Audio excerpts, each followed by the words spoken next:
13e aventure, comment Renard eut vengeance de Primo et comment il le fit battre. Laissons là Primo pour revenir à Renard, qui cherche à se consoler de la perte de l'oison, et se bat les flancs pour trouver autre chose à mettre sous la dent.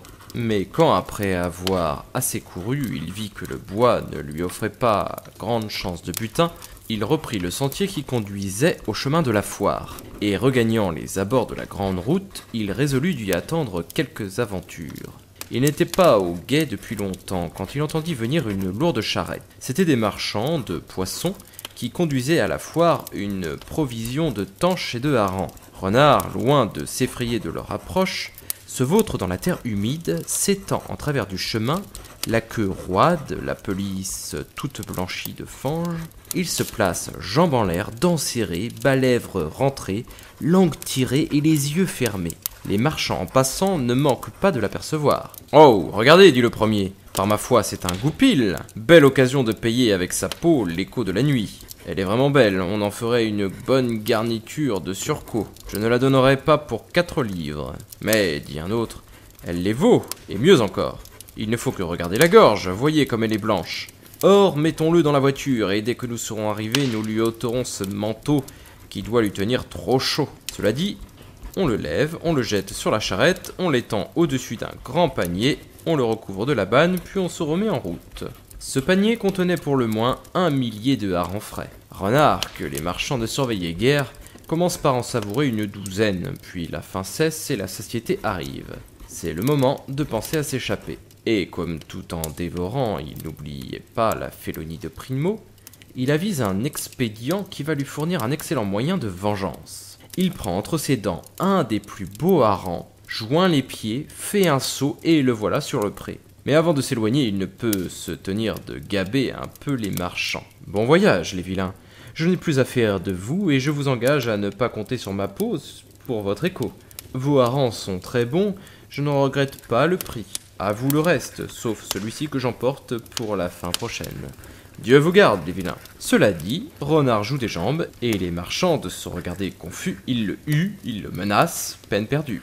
Il n'empresse pas d'un brin son allure. Il va le trot, le pas l'amble, à travers monts, bosquets, plaines et vallées, jusqu'à ce qu'il ait enfin regagné l'endroit où il avait laissé Primo. Primo y était encore, et il faut le dire à son honneur, il ne put, en revoyant Renard, s'empêcher de verser 2 larmes de repentir.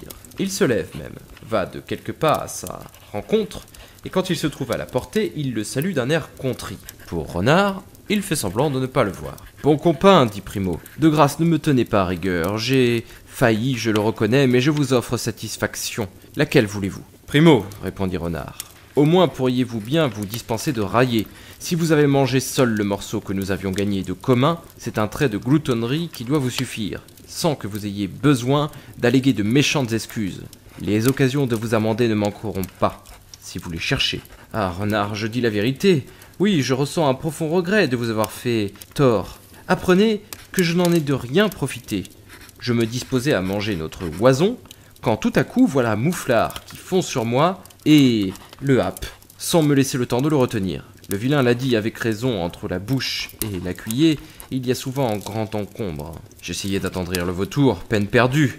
Il me répondit, comme j'avais fait à vous, mon cher compagnon, que je gâtais mon français et que je mangerais que ses restes. N'ai-je donc pas bon sujet de me repentir de ne pas vous avoir donné part à l'oison ? Mais, ami Renard, tout le monde n'est pas aussi sage, aussi honnête que vous. Le fou doit faire des folies.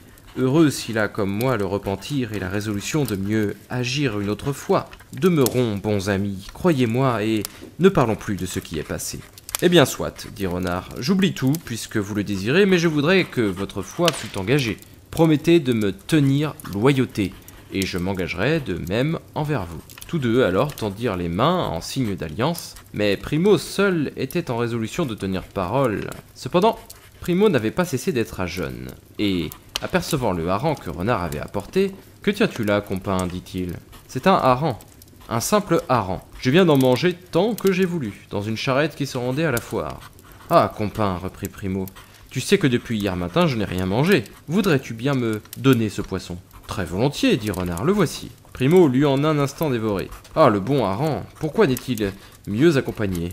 Hélas, il n'a pu tout seul apaiser une faim telle que la mienne. Mais ami renard, de grâce, comment as-tu pu gagner ce que tu as mangé? Voici toute l'histoire, répond l'autre. Quand je vis venir la charrette, je me couchais tout du long sur le chemin, faisant mine de mort. Les marchands crurent qu'il suffisait de me jeter sur leur panier pour être maître de ma peau. Alors, je fis mon repas, puis en descendant, j'emportai un hareng à votre intention. Car voyez-vous, Primo, malgré votre mauvaise conduite, je vous aimais toujours.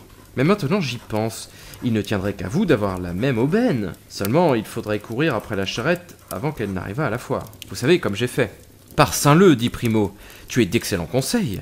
Je cours après les marchands, attends-moi ici, je reviendrai dès que j'aurai fait une gorge de leurs poissons. Primo se met aussitôt à jouer des jambes. Il atteint la charrette comme elle approchait de l'enceinte où se tenait la foire. Il la dépasse, ne perd pas de temps, se couche dans la voie et fait le mort comme Renard lui en avait donné la leçon. Les marchands l'ayant aperçu, « Ah !» crièrent-ils, « le loup, le loup !» On croirait qu'il est mort. Voudrait-il nous jouer le même tour que le maudit Goupil? Nous allons voir. Tous les gens de la charrette, arrivant du même pas autour de Primo, qui se garde de faire un mouvement pendant qu'il le retourne et retourne. « Il est bien mort, dit l'un. »« Non, je vous dis qu'il en fait semblant. »« Eh bien, ce bâton nous accordera. On joue du bâton. Primo souffre tout. Un des charretiers avait un énorme levier. Il le fait tomber sur les reins du pauvre loup qui étouffe ses gémissements. Résiste à la douleur et ne donne pas de signe de vie. Pourtant, le vilain surprend un soupir. Aussitôt, il tire un large coutelas dont il allait le frapper. Mais Primo juge à propos de ne pas l'attendre. Il fait un saut, renverse un de ses ennemis et s'enfuit, poursuivi par les huées de tous. Le voilà bien en colère, bien roué. Il gagne avec peine la retraite où l'attendait son cher compagnon. « Renard, tu m'as trahi !»« Comment, sire Primo, n'avez-vous pas bien dîné des harengs ? Les poissonniers m'ont attaqué, battu, roué. Peu s'en faut qu'il ne m'ait assommé. Quel moment, quelle peur !» Quand après avoir eu les côtes brisées par un levier, je vis briller le coutelas dont on allait jouer sur mon cou. C'est alors que j'ai cessé d'être mort et que j'ai rassemblé toutes mes forces pour échapper à ces maudits vilains.